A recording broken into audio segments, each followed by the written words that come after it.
Hi friends, ఇప్పుడే Devara cinema చూసి వచ్చానండి. ఆ విశేషాలు మీతో పంచుకుందామని చిన్న వీడియో చేస్తున్నాను. ఈ మూవీ డైరెక్టర్ వచ్చేసి కొరటాల శివ గారు, అలాగే మన జూనియర్ ఎన్టీఆర్ గారు డ్యూయల్ రోల్ యాక్ట్ చేసిన మూవీ. 6 సంవత్సరాల తర్వాత ఎన్నో ఎక్స్పెక్టేషన్స్తో వచ్చింది ఈ మూవీ. సో ఈ సినిమా విశేషాలు ఏంటో కొంచెం తెలుసుకుందాం. మూవీ గురించి మాట్లాడుకోవాలనుకుంటే సింపుల్గా వన్ లైన్లో చెప్పాలంటే మూవీలో ఏం లేదండి. ఒక్క జూనియర్ ఎన్టీఆర్ గారు వన్ మ్యాన్ షో. ఇది ఒక్క జూనియర్ ఎన్టీఆర్ గారు వన్ మ్యాన్ షో సినిమా అంతే. తప్పితే కొరటాల శివ గారు ఆచార్య కంటే కొంచెం బెటర్గా తీశారు తప్పితే ఆచార్యలాగా ఉంది మూవీ. ఆయన ఇంప్రూవ్ అవుతాడేమో చాలా ఎక్స్పెక్టేషన్తో ఆఫ్టర్ ఆర్ఆర్ఆర్ లాంటి pan India movie, pan world movie తర్వాత జూనియర్ ఎన్టీఆర్ గారి సినిమా ఏ రేంజ్లో ఎక్స్పెక్టేషన్స్ ఉంటాయో మనందరికీ తెలిసిందే. ఏమో కొరటాల శివ గారు ఇంత డిసప్పాయింట్ చేస్తారని నేనైతే అనుకోలేదు. ఫస్ట్ 20 minutes వదిలేస్తే ఫస్ట్ హాఫ్ అంతా చాలా బాగా నడుస్తుంది అనుకున్న తరుణంలో మంచి ఇంటర్వెల్ బ్యాంగ్ ఇచ్చారు. మంచిగా ఉందబ్బా, బాగుంది సినిమా అనుకునే టైంలో సెకండ్ హాఫ్ టోటలీ డిసప్పాయింట్ చేశారు ఈ సినిమాని. అస్సలు ఏం డైరెక్షన్ అది, ఏం ఎక్స్పెక్ట్ చేసి మేము ఏం ఎక్స్పెక్ట్ చేయాలో అర్థం కాలేదు. ఆయన ఏం చేస్తున్నాడో ఆయనకి అర్థం కాలేదు సినిమా. మళ్ళీ దీనికి దేవరా పార్ట్ 2. సార్ ఫస్ట్ 1లోనే ఏమి లేనప్పుడు పార్ట్ 2 ఎందుకండి? అసలు 1లోనే ఏం లేదు, పార్ట్ 2 ఎందుకు?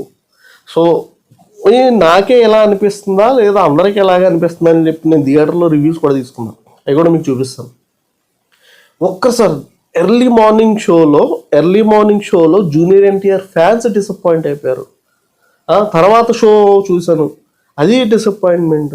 అస్సలు థియేటర్లో విజిల్స్ క్లాప్స్ పడతాయనుకున్న సిచ్యువేషన్ కల్లా డిసప్పాయింట్మెంట్. ఎంత ఎందుకు డ్యూయల్ రోల్ పెట్టారో, ఎందుకు దేవరా వర అని 2 క్యారెక్టర్స్ సృష్టించారో, ఎర్ర సముద్రం ఏంటో. ఇక్కడ ఎర్ర సముద్రం, ఆచార్యాలు ఏమో అదేదో ఉంటుంది, ఏంటిది ఏదో ఊరు పేరు పెట్టుంటారు, పాదఘట్టం. అక్కడ పాదఘట్టం, ఇక్కడ ఎర్ర సముద్రం, అంతే. సేమ్ అవే కొండలు, అవే విజువల్స్. ఫైట్స్ మాత్రం చాలా బాగున్నాయండి. ఫైట్స్ కోసం సినిమాకి వెళ్ళచ్చు. నెక్స్ట్ జూనియర్ ఎన్టీఆర్ గారి పర్ఫార్మెన్స్ కోసం. జూనియర్ ఎన్టీఆర్ ఇంకా ఆబ్వియస్లీ తెలిసింది అందరికీ, ఆయన ఎంత బాగా చేస్తాడో ఎలా చేస్తాడో అందరికీ తెలిసిందే. కానీ కొరటాల శివ గారిలో ఏ ఇంప్రూవ్మెంట్ లేకుండా పోయిందే. ఏం చేయాలి? రాజమౌళి గారు ఆస్కార్ విన్ అయిన సినిమా అది. ఎన్నో ఆస్కార్లు తెచ్చిపెట్టిన సినిమా. దాని తర్వాత ఎన్టీఆర్ గారిని ఎలా చూపించాలండి? అసలు ఏ రేంజ్లో చూపించాలి? మీరు ఎలా చూపించారు? ఏంటి అసలు ఒక్క మంచి సాంగ్ ఎందుకు తీసేసారు నాకు అర్థం కాలేదండి. కొరమైన సాంగే లేదు అందులో. ఎన్నో ఎక్స్పెక్టేషన్స్ వెళ్తాయి. ఎవరైనా హీరోయిన్ కోసం 10 నిమిషాలు సీన్ క్రియేట్ చేస్తారండి. జాహ్నవి కపూర్ సినిమా మొత్తంలో 10 నిమిషాలు ఉంటుంది. 10 నిమిషాలు ప్లస్ ఒక సాంగ్ అంతే. అందుమించి జాహ్నవి కపూర్కి రోల్ లేదు అందులో. ఎందుకండి బాలీవుడ్ హీరోయిన్ తీసుకొచ్చి వాడుకోకుండా ఎందుకండి? అసలు ఏముంది సినిమాలో అసలు చెప్పండి.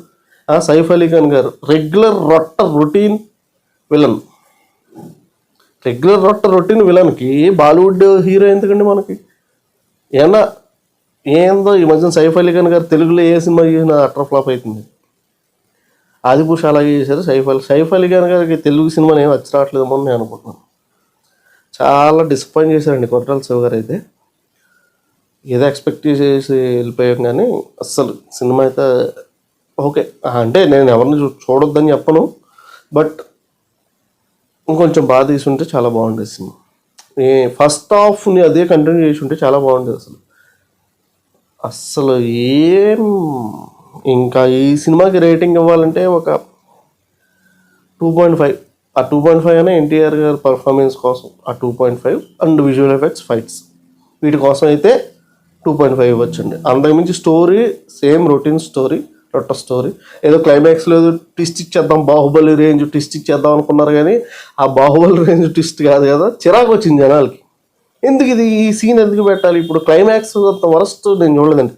చాలా వరస్ట్ క్లైమాక్స్ ఇందులో. ఏదో ఆ బిఫోర్ ఆ ఫైట్ సీన్స్ అన్నీ బాగున్నాయి కానీ క్లైమాక్స్ అసలు చాలా డిసప్పాయింట్. అసలు అరే ఎందుకు ఇది అవసరం లేదు కదా, ఎందుకు అంతలా చేశారు అన్నట్టు అనిపించేసింది అసలు. అదండి ఓవరాల్గా movie review. Junior NTR action చాలా బాగుంది, కానీ ఏమో స్లో ఉంది, లైట్గా అనిపిస్తుంది. వద్దు అలా వద్దు. ఏ తిడతారు భయ, వద్దు నన్ను అనవసరంగా. ఎక్స్పెక్ట్ చేసిన రేంజ్లో అయితే లేదు. హైస్ అండ్ లోస్ ఉన్నాయి, ఇంకా ఫ్యాన్స్ చూస్తే చూస్తారేమో. ఓవరాల్ నెరేషన్ అయితే ఓకే అని, అంత హిట్ అయితే కాలేదు జనాలకి. చాలా మంది అయితే డిసప్పాయింటెడ్గానే ఉన్నారు. బట్ ఓవరాల్ అయితే ఓకే, గుడ్. ఎన్టీఆర్ పర్ఫార్మెన్స్ అంటే చెప్పాల్సిన అవసరం లేదు. NTR did well part. మరి తెలియదు, చూడాలి ఇంకా ఎట్లా రిసీవ్ చేస్తుంది. అయ్యన్నా I'm with him, but it's too boring, man. I fell asleep.